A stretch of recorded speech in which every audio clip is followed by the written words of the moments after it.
Hey guys, it's Harry from Inside Boxing Brain and I'm back for another video. Today's video is about Anthony Joshua's fight with Jermaine Franklin.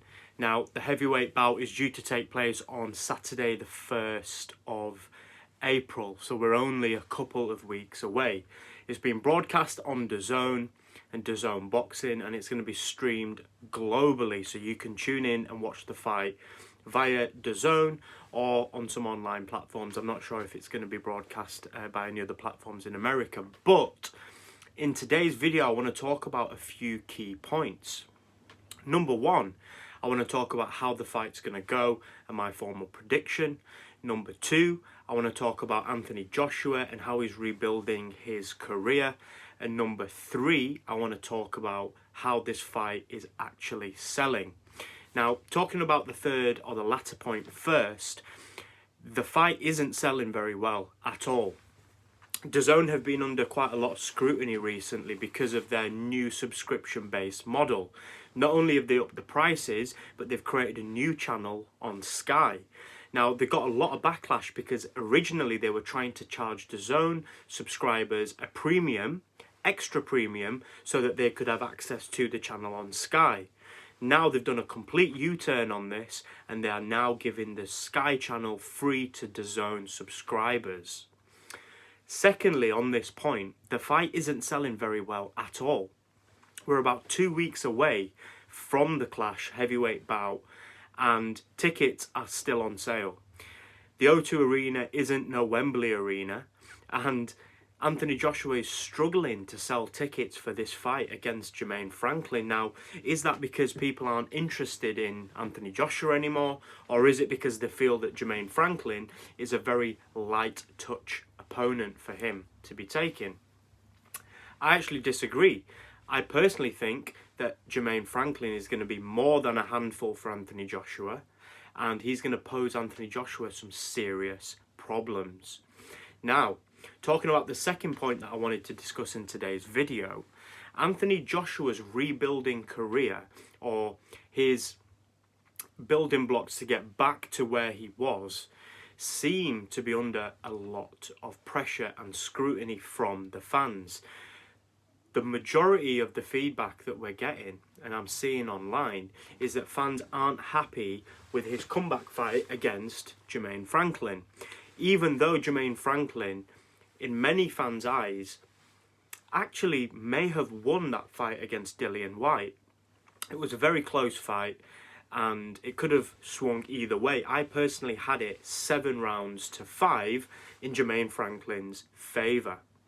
So I personally think that Jermaine Franklin is going to be able to cause Anthony Joshua a lot of problems. And the way he's going to do that, in my opinion, is by fighting on the inside and really sticking to Anthony Joshua's chest.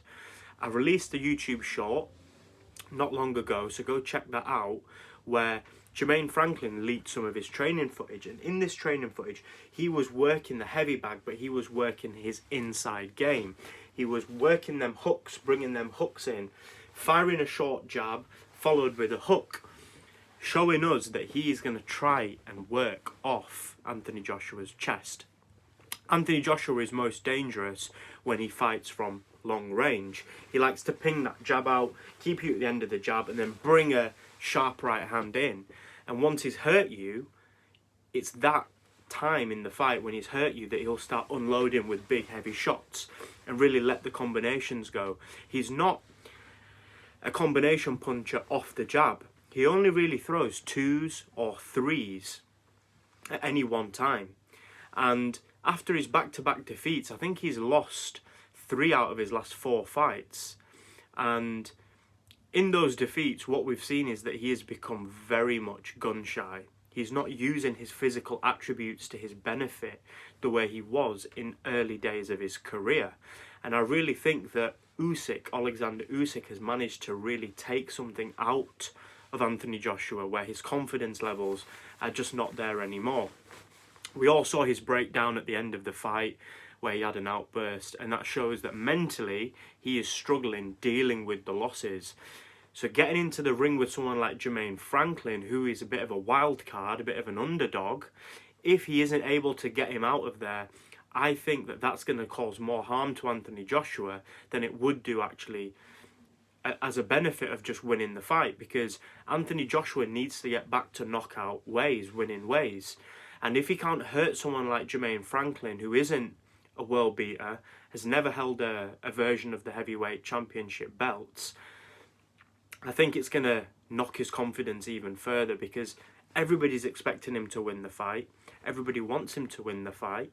And if he isn't able to do it in emphatic style with a crazy combination or a big knockout, I think that it's really going to plant the seed of doubt in his mind that he isn't the fighter that everybody's made him out to be, or the fighter that he used to be when he was knocking all of these, you know, champions and ex-champions out only a few years ago. Now, my official prediction for this fight is both men have strengths and both men have weaknesses.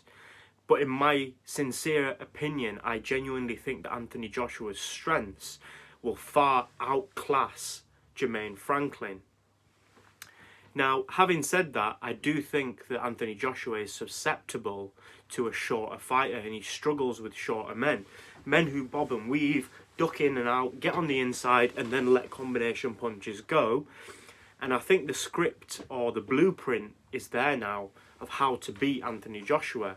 Either you outclass him and outskill him on the outside with long-range boxing, or you get close to him, stick it on his chest, and really let the combinations go, because as soon as a flurry of punches come towards Anthony Joshua, what he tends to do is just cover up.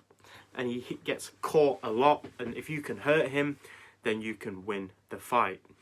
So I feel like in the initial few rounds, maybe round 1, 2, and 3, it's going to be cagey. I think Jermaine Franklin's going to be very mindful of not to just come charging in like a bull, because if he does, he'll get caught with a big shot, which could put him over and see him being either counted out or losing via brutal knockout.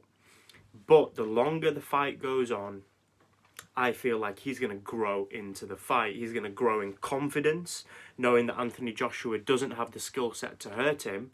And also he's going to grow in confidence when he starts landing punches and sees the effect that they're having on Anthony Joshua. Even though he's really muscle bound and he's a big, broad guy, Anthony Joshua doesn't seem to absorb punishment as well as you would expect him to.